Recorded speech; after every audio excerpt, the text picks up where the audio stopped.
Hey y'all, I'm Robin. My 64th birthday is this week, so I thought I would do a video about my extreme highs and my rock bottoms in my 64 years of life. I'm going to tell you about the events, for instance, when I was 4 years old, how I backed my stepfather's brand new Pontiac convertible into the neighbor's house. Yeah, that happened. I'm going to tell you about how I became disabled overnight very quickly because I have a video on that. So if you'd like to see that video, subscribe or just go to the channel. About the people in my life, how my dad abandoned me when I was just little. I don't even remember. It was before I was 2 years old. And he had an entire other family in Germany my whole life. And there's a couple surprises about that. How my brother disappeared one day, just disappeared for 30 some years. And then I found out where he was. Turned out he happened to be just in a city 3 hours away. And when I found him, he was in a hospital. There'll be a video on that too. So subscribe if you'd like to hear any more details about any of these things, because otherwise this video would go on for hours. So I'm just going to keep it short and sweet and tell you the best and worst things and what I learned. And like I said, I found the secret to happiness in life. I know it sounds weird, but it's not something I would have thought about. So it changed my life. This friend of mine, she was 104 years old, and I learned so much from her. She just passed away a few months ago. But I'll tell you about her and about my money. I've been homeless with 3 kids under 5. Yeah. And I've been very, very wealthy. I mean, to the point where we had a pilot in a plane out back. My career, I was fired from the first job I ever had. And how I worked my way up to the director of sales for it was a $111 million publicly traded company when I left. So I'm going to tell you all about that. So stay tuned. Let's jump right in. So the events, first of all, I fell through a hayloft. I used to spend a few weeks in the summer with my grandparents out at their dairy farm. I live in Indiana in the USA. It's farm country, cornfields and hogs and cows. I fell through a hayloft. This is my life, right? I was a city girl, but we spent a few weeks every summer, my little brother and I, at their dairy farm. And, my cousins and my brother and I were playing in the hayloft. Well, if you don't know, in a hayloft, there's a square hole. And that's where the farmers throw hay bales down for the cows in the lower part of the barn. I didn't know that. I was a city slicker, even though the town I came from only had 10,000 people in it. So, again, this is my life. I picked up that bale of hay, put it over the hole. I put it kind of crossways so it would stay up so we wouldn't fall while we were playing. Guess what? You guessed it. I picked up the bale of hay a little bit later and fell through the hole down onto, I'll never forget, I fell down onto this calf. He was a black calf, and his name was Samson. I know. I think that's the reason I had back trouble ever since. I mean, I was maybe 5 years old. I don't think I was even in school yet. So that's the first thing. And a lot of things that have happened in my life are the opposite. Like, for instance, my doctor told me to chew on Tums, to eat Tums, the antacid that has calcium in it, for calcium, right? Because I didn't like scarfing down those huge calcium pills. So he's like, chew a Tums once in a while. There's calcium in it. You guessed it. I broke a tooth. I broke a tooth chewing a calcium tablet to make my teeth stronger. Yeah. I have a tattoo. I kid you not. I have a tattoo that I got with all of my grandkids' names on it because I misspelled one of my grandkids' names. And so I thought, you know what? I'm going to get a tattoo. I got it on my shoulder, on my top right arm, so I can, I could read it when I got older I couldn't even remember, any of their names. Yep, you guessed it. I wrote the names down for the tattoo artist. I wrote them down wrong. Yeah. I took a picture, a screenshot of my tattoo, and I sent it to my daughter, who at that time was 30 something. And I said, what do you think about this? I said, I think it's pretty cool. I got all the kids' names on it, all the grandkids' names on it, so I would never misspell them again, right? She texted me back. She says, Mom, is that permanent? I'm like, well, yeah, it's a tattoo. She said, no, you're just joking. I said, what are you talking about? I misspelled 3 of the names on the tattoo so I would never misspell my grandkids' names again. This is my life. So, okay, I backed my evil stepfathers. Oh, it was a new, I'll never forget it. It was a blue, like a baby blue colored Pontiac convertible. We lived in town, and our driveway was kind of, went downhill a little bit into the street. You guessed it. all this stuff happened like when I was 4 and 5. I wasn't in school yet, so I must have been like 4-ish. My little brother was probably 3 then.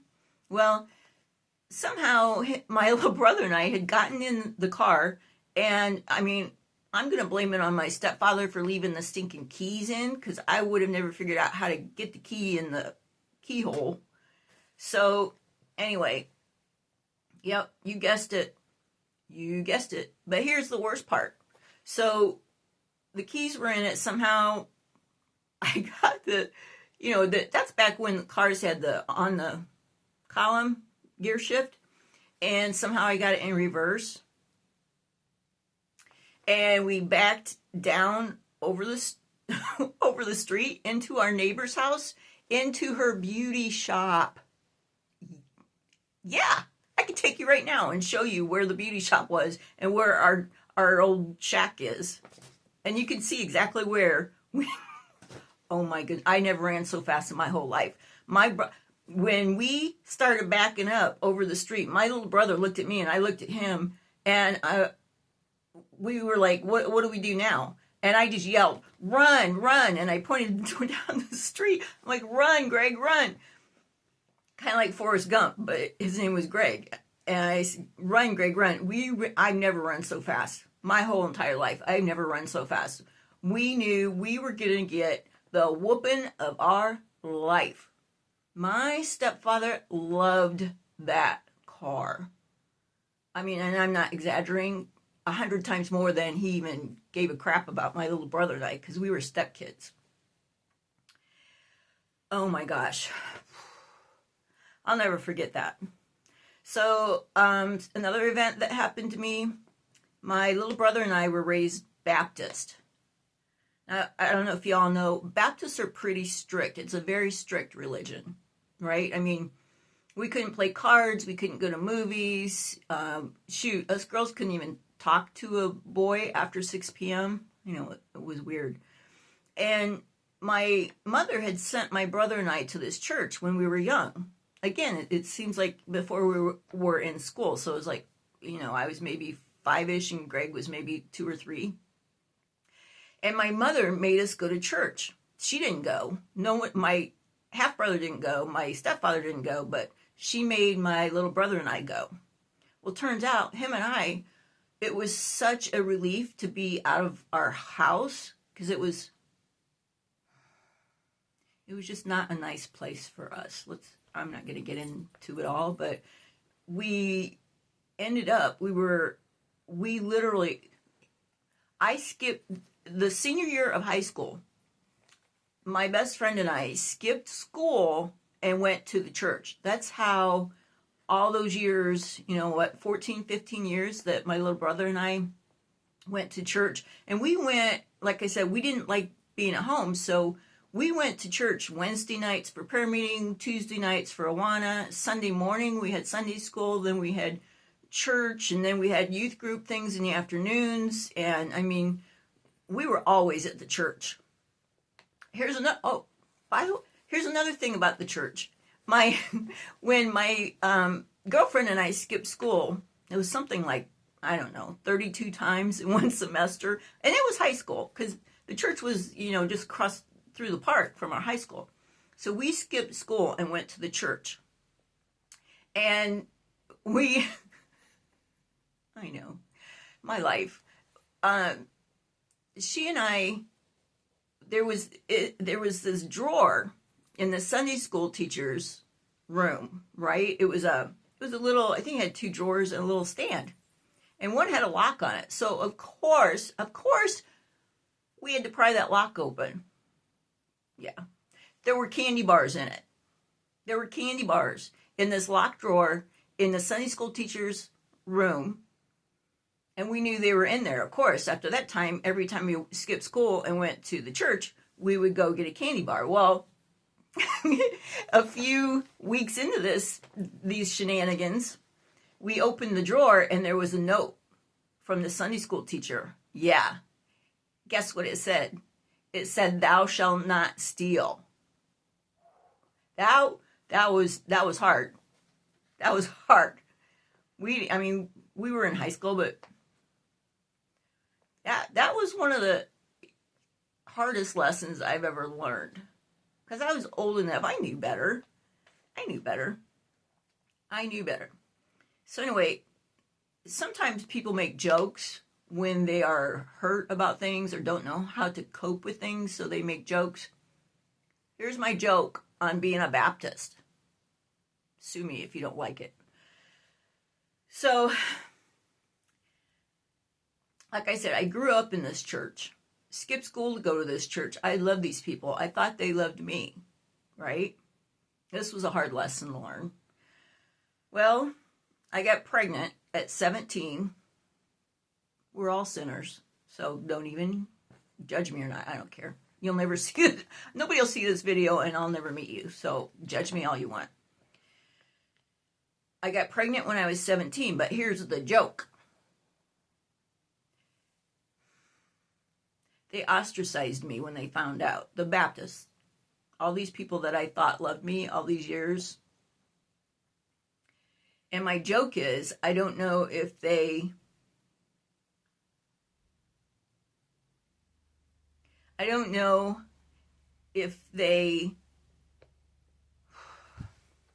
the joke is, I don't know if they ostracized me, made me leave the church because I was pregnant at 17 and unmarried, or if it was because I was pregnant by a Catholic. Yeah, that's my joke. And like I said, people will make fun of things that they don't want to deal with. That's one of my, I don't want to think about it anymore. All right. So, and then another, I don't know if you'd call it a situation or an event or people. But I met I used to volunteer for hospice. And I would go to nursing homes and meet folks, and spend their last few hours with them, right? They'd call me in. I was just a volunteer. I didn't know anything. I didn't go to school or anything. I would just, hold their hand and, say a little prayer as they were passing. Well, at this particular time, I had 11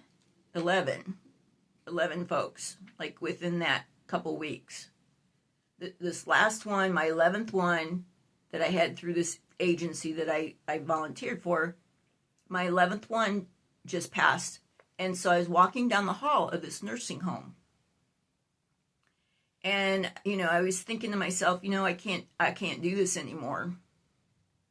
It's hard on a person. And so I'm walking down the hall, literally out the door, not going to do this anymore, not going to be a hospice volunteer anymore. I can't take it, right, at that point.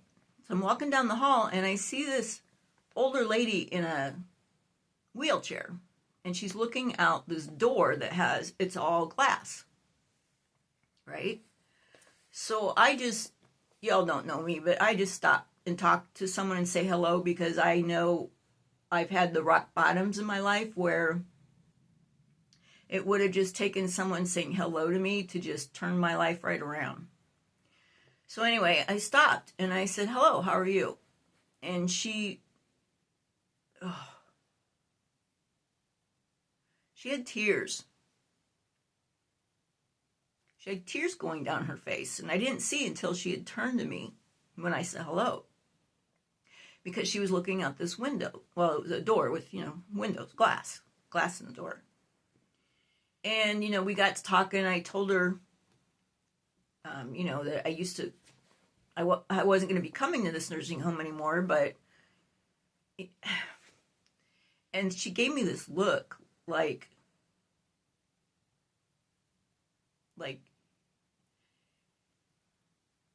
she was like her mom just dropped her off in the middle of nowhere. Like, she gave me the saddest, lost look. And I said, you know what? I'll come and visit you once in a while, but we need to ask your family first. So I went to the nurse's station. And I told them, I'd like to visit this person, and she's passed now, so I could tell. Her name was Fern. She was 104 last year when she passed. I mean, with a name like Fern, nowadays, kids might name their baby Fern, but they'd spell it weird. But this was Fern, the original Fern. And so I started going to see her every week, Wednesday afternoons. I would go see Fern. And, she was in the nursing home, which I hated going to nursing homes. I hated it. So that was about 8 years ago. And she just passed at 104. So I've known her. Her daughter has moved her from one nursing home to another because it was a lot cheaper. That was in a town farther away. And then we had COVID, so I couldn't go see her. So I would call her every Wednesday at 1 o'clock. Fern knew. She was right by the phone. And, she would sing to me. Her life, watch for the video on Fern. Her life was amazing. She was married to a preacher, and they traveled all around in a camper and preached to folks in campgrounds all over the U.S. So watch for that video about Fern. So anyway, I learned from Fern what I believe is the key to happiness in life. But she didn't tell me this. I learned it from watching her in the last 8 years of her life. I watched what brought her even a little bit of happiness. She was blind. She was losing her sight. She could only kind of see light. And she was, in this nursing home. And imagine, you're just sitting in your room. Her husband had passed away right before I met her in the nursing home. So she was alone without her husband, John, who she'd been married to for 66 years. Before I met her that day in the nursing home, John had just passed away a couple weeks before. They had been living in the same room in this nursing home. Can you imagine? They were married 66 years. They were living together in this same room in the nursing home. He passes away, and then she lives another 8 years. 8 years. Mostly blind, only sees the light, and she was praying God would take her to heaven to see John again for 8 years. So I'm just going to get to the chase, and then we'll talk about all this other weird, insane stuff that happened to me in my life in case you want to just jump off. I've realized the happiness and joy in life comes from a little thing. And here's what it is. In my opinion, leave me a comment. Let me know. Let me know what you think the key, the secret to life is. Because here's what I think it is. I think it is 1 or 2, maybe 3. I have 3 moments in my entire life, 64 years, that I can call upon a memory about. And every single time, They just make me grin or literally laugh out loud. They just take me back to these amazing freaking moments, which are so stupid. I'll give you two of mine. I'll give you two of my moments. I have three, but I'll give you two. One is when two of my kids were small. My son and my oldest daughter, they were, now I think about it, I think my son was maybe 6. I think he was in school, and my daughter was maybe 4. Anyway, we were out in the country. I was married to a farmer at the time. We were out in the country. We were in the car, and they were acting up as kids do. But these two, I'll tell you, I think because we lived on a farm, and I just think this in my head, that they were extra ornery. And I'm being nice saying ornery. They were little shits. They were just little shits. I was too when I was little, so they got it honest. Anyway, we were in the car, and we were out in the boonies. They were acting up. And, of course, I'm that mom that says, if you don't settle down, I'm going to stop this car right now. They thought I was bluffing. I slammed on the brakes, and, of course, I looked around. Of course, we were out in the country. I looked around. There weren't any cars or tractors going on the road or dogs. I slammed on the brakes, and I looked back in the back seat at these two yahoos, and I watched them, right? My son and my daughter, right? They're in the back seat, and I slam on the brakes, and I look back, and I watch them. They both look at each other, like what? And then they look behind us. They look at each other, then they look behind us to see if anybody was coming. I was crying. There's a video about this too, but I was laughing so hard. I got out of the car, and I went over to the side. There was a ditch. I pulled over at that point. I got over, and I stood in the ditch, and I turned away from them, and I laughed so hard. I was crying. I was laughing. I'll never forget that moment. And this was, I was 64, 40 years ago or so. 40 years ago. But this is one of the things, one of the memories that takes me back. Anytime I need an escape from the world, right? Anytime I thought I can't do this anymore, I've had it.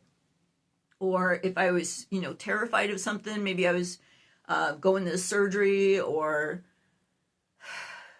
so many, I've been through the domestic abuse and everything. But anytime I need an escape, this is why I think these, just one or two moments that you'll remember forever, even when you might even be a little senile when you're older, these one or two moments that take you back, I think that's the happiness. I think that's how you get it in life. I think that is the key to happiness in life. It's not about, breathe in, breathe out. It's not about think about something happy. It's not about call a friend. I think it's about, in your mind, you can recall these one or two moments that make you laugh. I really do. Here's my second one. You want to know the second memory I go to? Okay. It's kind of similar, stupid, but it takes me away. It reminds me that I am going to have some more funny as crap moments that are going to make me laugh till I pee. And this was another one. I laughed so hard that I cried. Well, this one I actually cried because it was so stinking painful, but it was so stupid that I had to laugh at it. Okay, picture this. It's like today. It was like 10 below zero outside. And I don't know why, what possessed me. Probably because anything my grandson asked me to do, I do it. So we were out in a blizzard. It was really cold and snowing and blowing, and we were out in the middle of nowhere. I think I was taking him, he did some taxidermy with a guy. He was a teenager boy, a boy, like, I don't know, maybe 15, because I was driving. He couldn't drive yet. I remember him bugging me to drive that day, and I said no. Anyway, so we go pick up his friend, right? We're out in the middle of nowhere, and we pick up his friend, And the two of them, they're my grandson, he's sitting shotgun, which means he's sitting in the passenger side of the truck, and I'm driving. His buddy is sitting in the back. And we go get gas station, right? We go into town, get gas. And I fall. Stay with me because it's something I go back to when I need to laugh. So I fall at the gas station, between the pump and the truck. I fell. They called 911. The gas station called 911. I said, no, I don't need you to, I'm not taking an ambulance. I'm not paying for that. So I'd hurt my shoulder. I just hurt my shoulder. So I said, I'll drive to the hospital because these two nitwits, my grandson and his buddy, I said, they can't drive yet. I said, I can drive myself. It's just, my shoulder, that's all. So I drive with these two goobers in my truck, right? They watch me fall. They watch the paramedics come to the gas station. They sit in the truck with me and drive with me to the hospital where I get x-rays and yada, yada, yada. And we get in the truck and, I've got my shoulder all bandaged up, right? It wasn't broken or anything. It's, you put it in a sling. I forget the word. It's not broken. Strained. Sprained. I don't know. Sprained, stained, whatever. Strained. So anyway, we're going down the highway. And it's an old highway, right? Out in the, between the fields. And somehow, some way, some reason, this Volkswagen car comes along at us. And mind you, it's a blizzard out. Who in the heck is out in a Volkswagen little car? The ones that look like they're called Beetles. I don't know if you know what those are, but they're Volkswagens. And most people, if you see a Volkswagen, you hit whoever's with you in the arm, right? You hit them in the arm and go slug bug, because slug bug. That's just what you do. These Volkswagen bugs, cars. So if you see one coming, you're supposed to hit the other person first in the arm and go slug bug. Well, this little shit, my grandson, hits me in the arm, the one that's all bandaged up. He slugs me. He doesn't think about it, of course. He's 15. He slugs me in the arm where he saw me fall. He saw the paramedics come. He saw me get x-rays in the hospital. He sees the stinking bandage and he slug bugs me in the arm that's hurt. So I'm like, I start crying. It hurt so bad. So bad. It hurt so bad. I'll never forget it. So I pulled over the side of the road. My grandson grabs the wheel of the truck, and he's steering it more over the other side of the road because I'm just crying. It's hurting so bad. And then I start laughing hysterically because these two nitwits are laughing. They think it's funny. They think it's funny that he hit his grandma in the arm that he knows is hurt. He didn't mean to. That's why they think it's funny. Oh my God. So those two moments, I believe these 1 or 2 or 3 moments that you'll remember that make you laugh are going to get you through tough times. They're going to get you through when you're scared. They're going to make you happy when you're having a crappy day. All I have to do is think about those 2 things. Slamming the car, looking back, and those 2 think we're going to get hit. They think I'm crying on the side of the road because they hurt my feelings. My son and daughter, the first story, they think I'm crying at the side of the road because they hurt my feelings because they were being bad. No, it was because I was laughing so hard. Same thing with these 2 goobers in my truck, slug bugging me, hitting me in the arm. I think that's the key to happiness. I really do. Because I think happiness I don't think it's a long term. I don't think it's even like a 5-minute thing. I think it's a moment. And you remember, I have a picture on my wall that I took of a lighthouse. And I remember that day. I remember taking that picture. So, and something funny happened that day. So that's what I think is the key to happiness, the key to life. I don't know if it's not or if it is for me.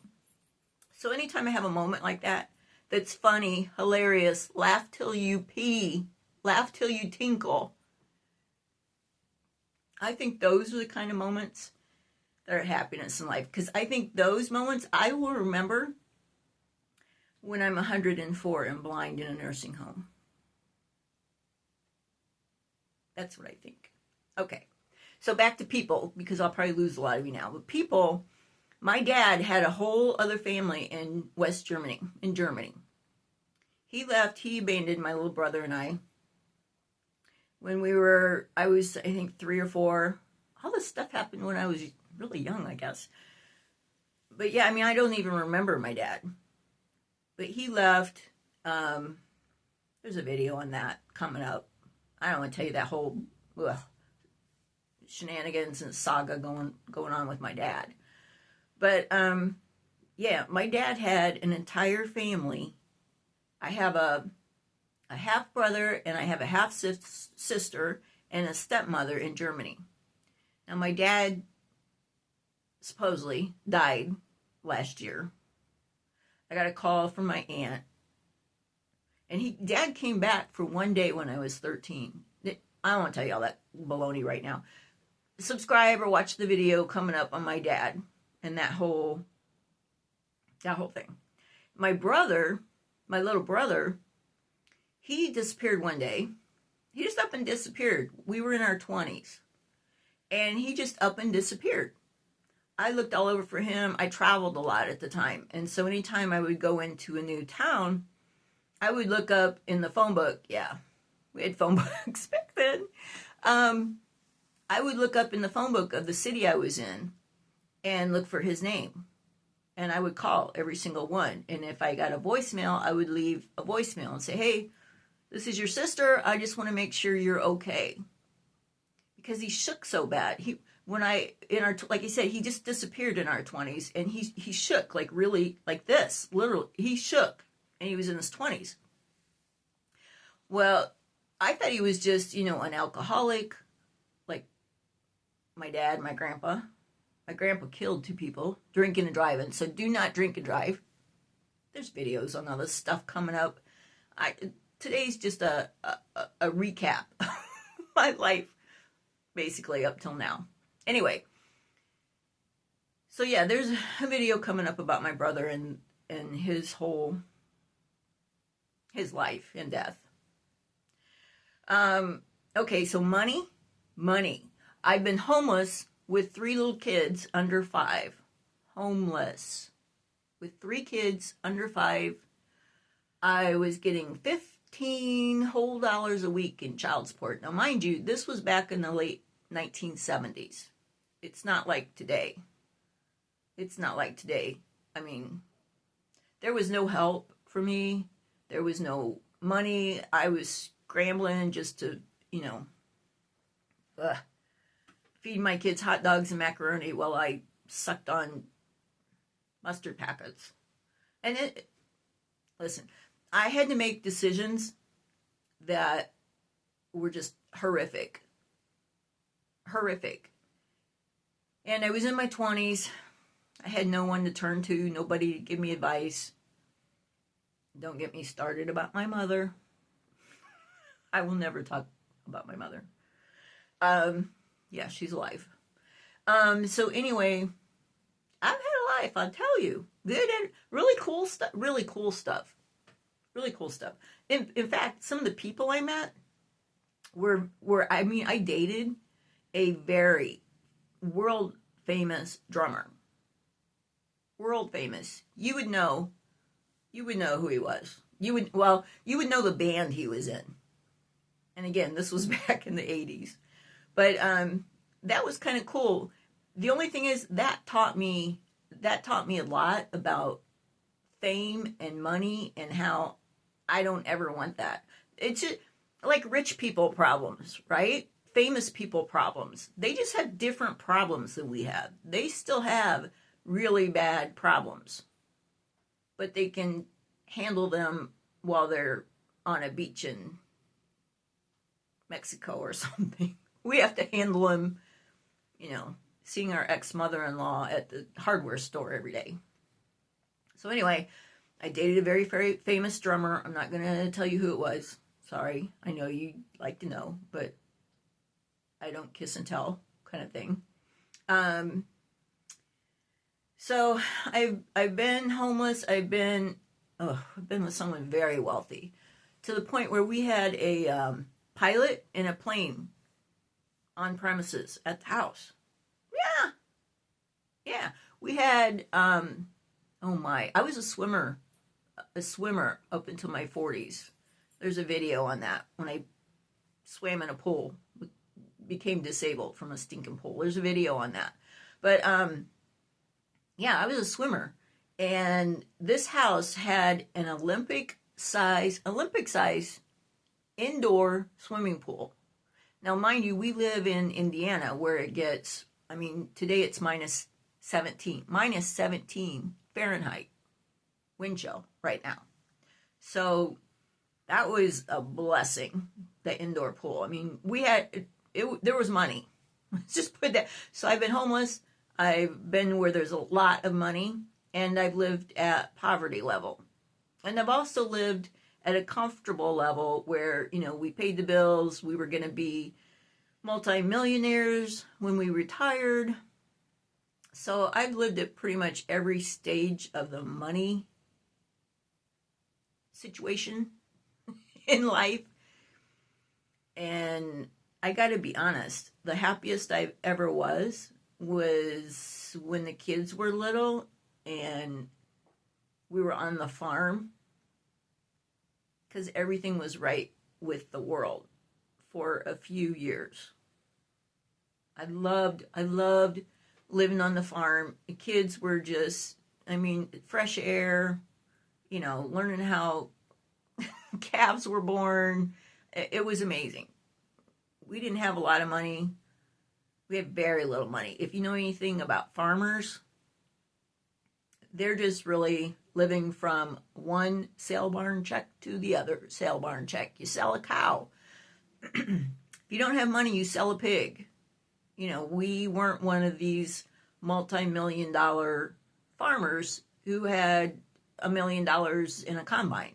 That wasn't us. It was a 5-generation family farm with no money. But that was one of the happiest times of my life. All right. Now down to career. Okay.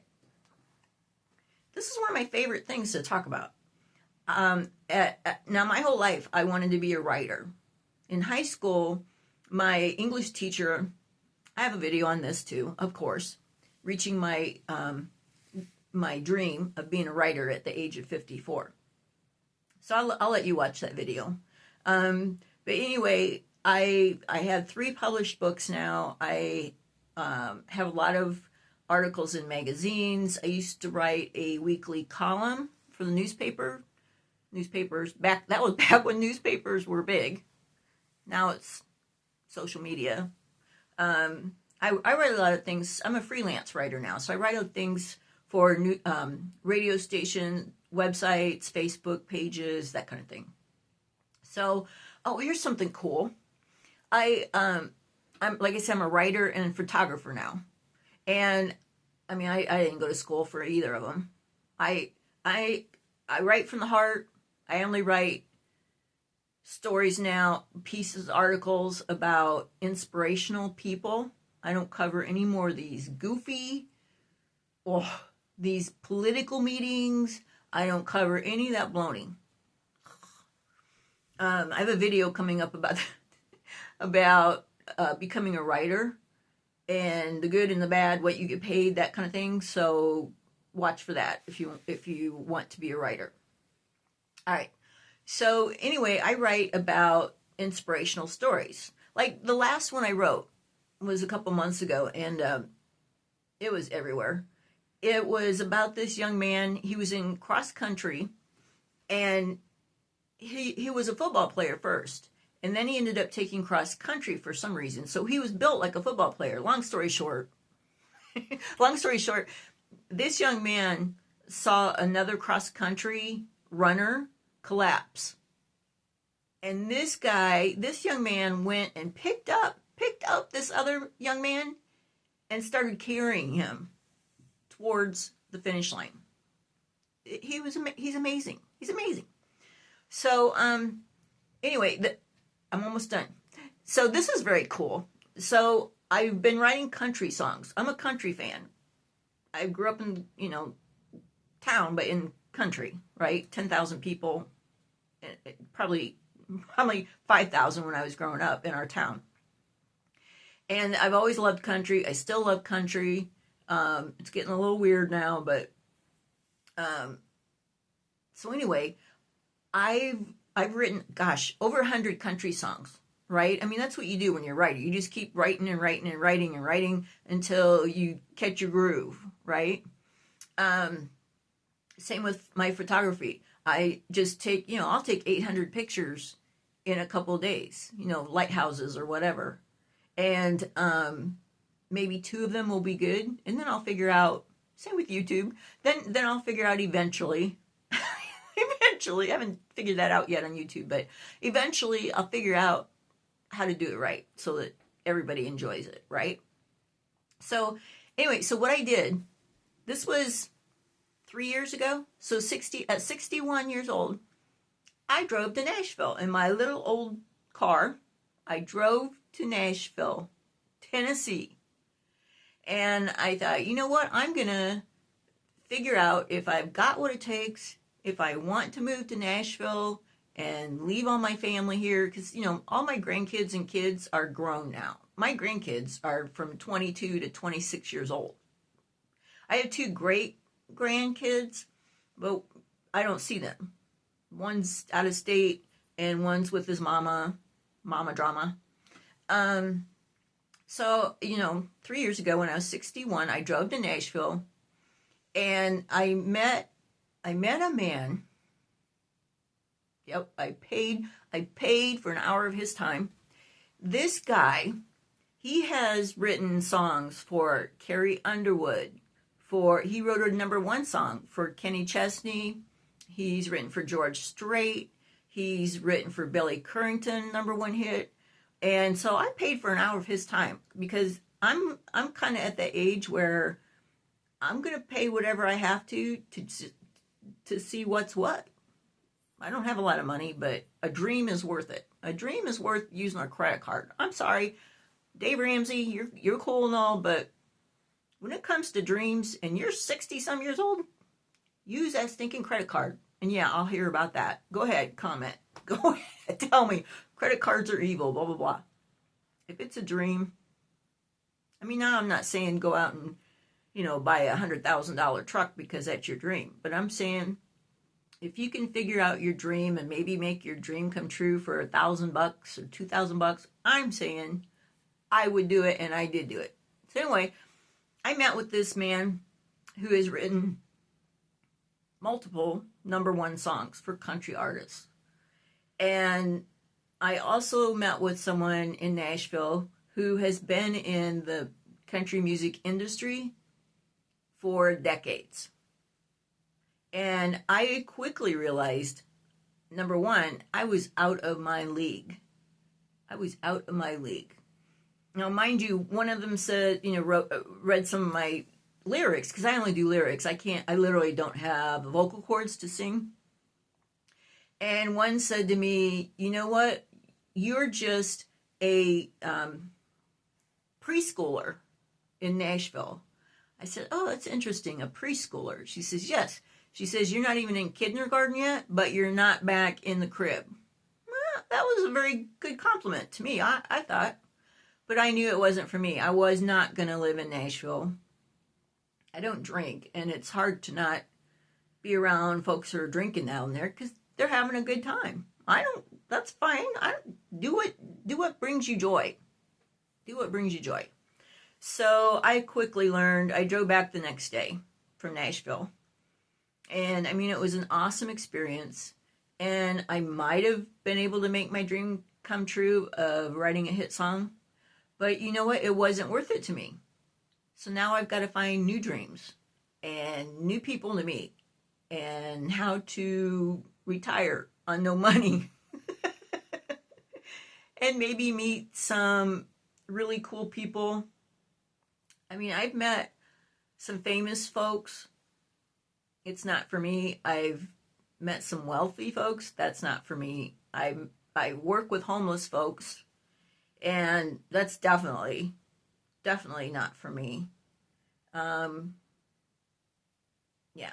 So please share this video.